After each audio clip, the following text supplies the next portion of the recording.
लगातार हो रही बारिश के चलते पिछले 6 दिनों से पुंछ को कश्मीर से जोड़ने वाली ऐतिहासिक मुगल रोड यातायात के लिए बंद है। मुगल रोड पर कई स्थानों पर भूस्खलन हुआ है। मुगल रोड अथॉरिटी द्वारा मुगल रोड से मलबा हटाने का काम भी किया जा रहा है। खराब मौसम की वजह से यातायात बहाल होने में देर हो रही है।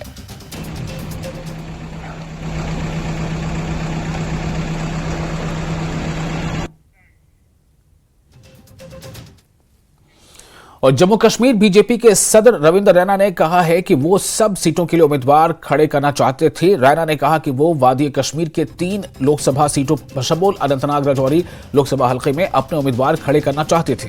रविंद्र रैना ने कहा कि ताहम पार्टी हाईकमान ने इंतखाबी हिकमत अमली के तहत उम्मीदवार खड़े न करने का फैसला किया है। रैना ने कहा कि पार्टी उम्मीदवारों की हिमायत के बारे में मुस्तकबिल करीब में फैसला करेगी।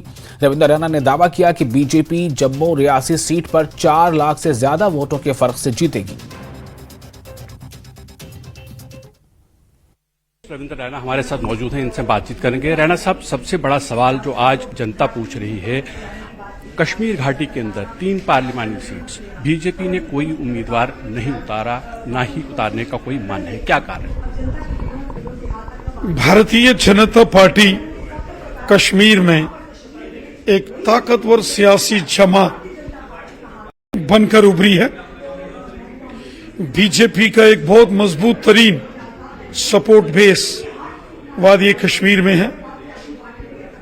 यहां तक अनंतनाग राजौरी पुंछ की जो पार्लिमानी सीट है, भारतीय जनता पार्टी सबसे ताकतवर सियासी जमात इस पार्लिमानी सीट पर है। हर गांव, हर शहर में हमारा तंजीमी मजबूत नेटवर्क है।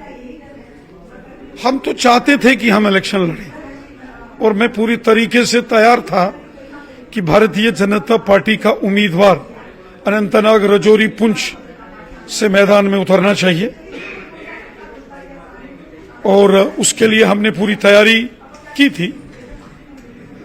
लेकिन पार्टी का फैसला है कि वहां स्वयं बीजेपी का उम्मीदवार न होकर कुछ ऐसा लाएअमल बनाया जाए कि ऐसे किसी उम्मीदवार की जीत हो जो अमन, खुशहाली, हुब्बल वतनी और खिदमत खलक के जज्बे से काम करने वाले शख्स की जीत हो।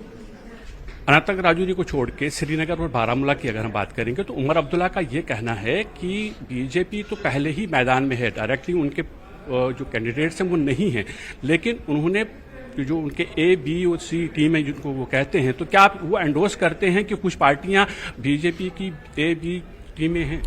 चूंकि श्री उमर अब्दुल्ला साहब इस समय बहुत परेशान हैं क्योंकि उनकी जमात वादी कश्मीर से हार रही है।